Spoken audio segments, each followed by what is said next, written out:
Welcome to the Animal Turn podcast. I'm Catherine Oliver, and today I'm interviewing Claudia in a turn of events. So, welcome to your podcast, Claudia. It's great to see you and to be invited to do this. I'm really excited to talk about your research today. I kind of want to broaden it out now and ask, if not disciplinary questions, then kind of broader questions around why. We've talked a lot about history, but your thesis was in some ways interdisciplinary. It was historical geography, I'm going to say. Would you agree?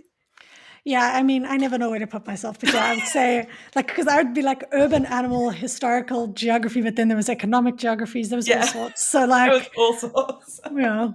It really crossed in that way. Geography often does, right? It crossed so many different subdisciplines of, like, say, the urban, the economic, the social, the political, the historical. But I guess the question I want to ask is why does it matter to study animals historically, and specifically, why does it matter politically to study animals historically?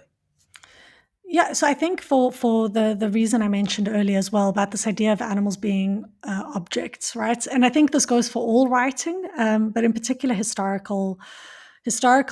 People today that are doing animal studies have the benefit of possibly doing direct observations of animals, and I think you've got people like Katie Gillespie and Yamini Narayanan who do really incredible ethnographic work, and they write what they see in a way that's really quite evocative, and it's robust scholarship, but it's a way in which if you're reading this and you're not getting a sense of the pain and the anguish that animals are going through, then I don't know what you're doing.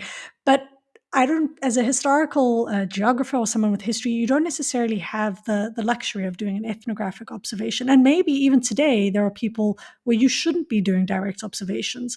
So the fact that we can't do direct observations, does this mean that the beings with which we are concerned with are devoid of complex experience and emotion? And I think that that's certainly not the case.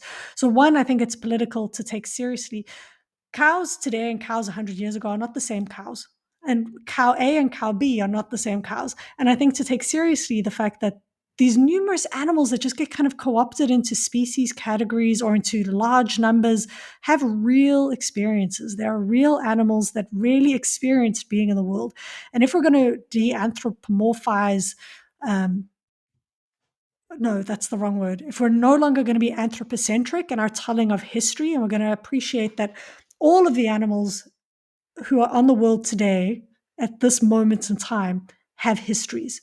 How did they come to be here at this moment in time? How did we come to have specific cows in West Africa and different cows across North America?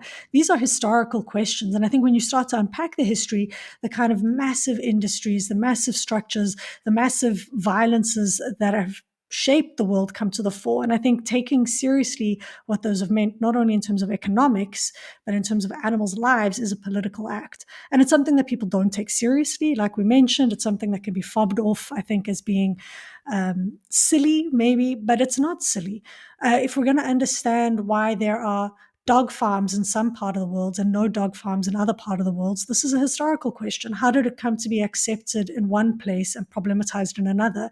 Or if we look at why seagulls are becoming a problem in Brighton, right? How did they become problems is a historical question, and it's part of their story. And we might not like the answer, but they are of the world. All of these animals, the dogs, the seagulls, the cows, whoever they have their own stories and histories. And I think the people that get to write history are often the victors, right?